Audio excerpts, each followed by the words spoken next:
The love a mother has for her kid is quite unusual. It is fearless, ferocious, and limitless.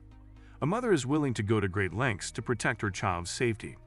Today's story is about one pregnant woman who was unfortunately confirmed brain dead just months before her due date, and everyone was worried about the baby. Sandra was the type of person who was willing to give up everything for her children, but she had no idea that her decision would split her family apart. Sandra and her husband, Emil, led a lovely and uncomplicated marriage. They even had a child, and their relationship was joyful because they respected and endured each other's vices. Nevertheless, while Emil thought he knew his wife too much, she was concealing a dark secret. Sandra, you see, had a scar on her stomach. Emil, on the other hand, assumed it was linked to previous kidney difficulties.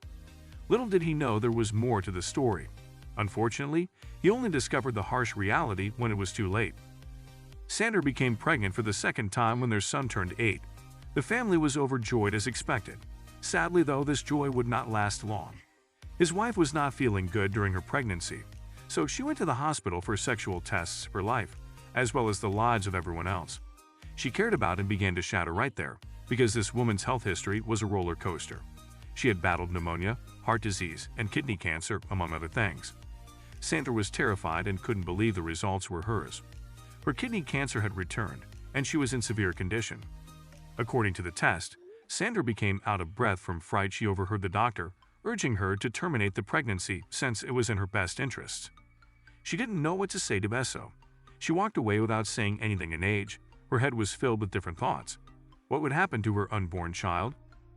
Despite her anxieties, she stared intently at her stomach and saw a reason to continue, so she had made up her decision to make any sacrifice for the baby. But she also made a significant error. The day Sandra kept her anxieties hidden from everyone, including her husband. As the pregnancy proceeded, she did it to the best of her ability until the truth was forced out. One sad morning, Sandra and Emil had invited the guests around for dinner the night before the terrible morning. It was a date night, so everyone was dressed to impress. Besides, that night was also the first time they had ever gone on a date.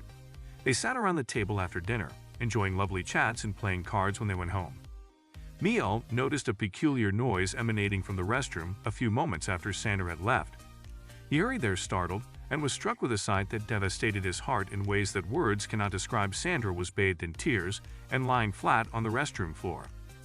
What do you guys think he saw? She appeared weak and continued to writhe in anguish, telling her husband that she does not feel good, while grasping her head, and her only thought was of the baby in her wool, so immediately Emil wrapped a wet towel around her head and dialed 911. He didn't take his eyes away from his wife for a second. While waiting for the paramedics to come, he even continued to communicate with her. Sandra was virtually unconscious when the paramedics came, so they went straight to the hospital in a hurry. Once there, the doctors determined after conducting a number of tests that she is in fact brain dead. He had already lost her mind. Emil's world came to an abrupt stop after learning of his wife's misery and an offing. The physicians or his family said could make him feel better.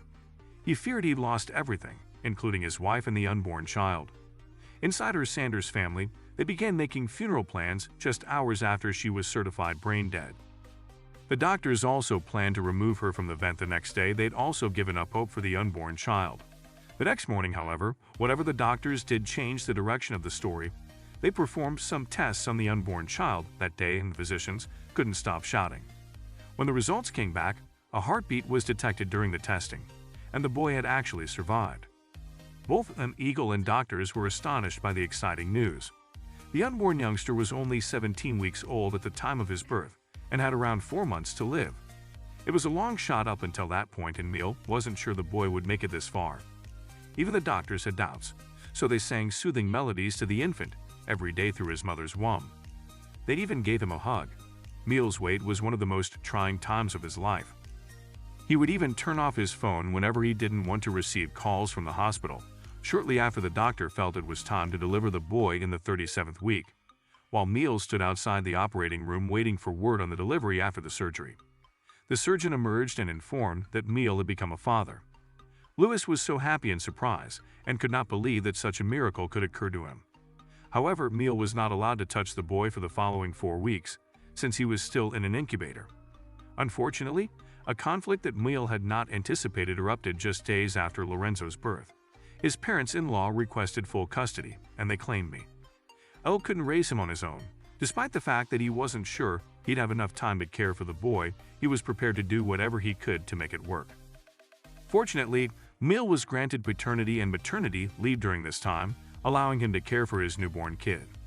Will also made peace with Sanders' family, rather than allowing issues to linger. Bill afterwards learned that his wife had renal cancer.